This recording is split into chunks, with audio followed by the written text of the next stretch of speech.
গল্পের নাম এই গাছ আমি কাটবো। বন্ধুরা, খুব সুন্দর মজার মজার গল্প, তোমরা সবাই সাথেই থাকো, গল্প শোনো।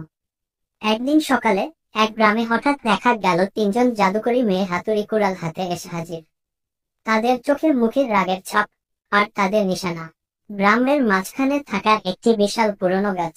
মেয়েরা বলল, এই গাছ আমি যে কাটবো। তারা তিনজনেই একসাথে চিৎকার করলো, কারণ প্রতিটি ইচ্ছায় গাছটা কেটে নিজেদের রাজ্যে নিয়ে যেতে। তবে গাছের নিচে বসে থাকা এক বুড়ো কাক তখন কাঁদছিল।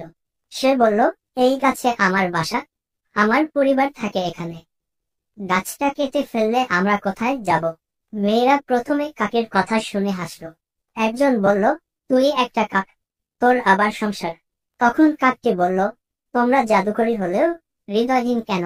গাছ শুধু কাঠ না, এটা কারো ঘরও। মেয়েরা থমকে গেল। গাছের পাতা থেকে একজোড়া ছোট পাখি উকি দিল।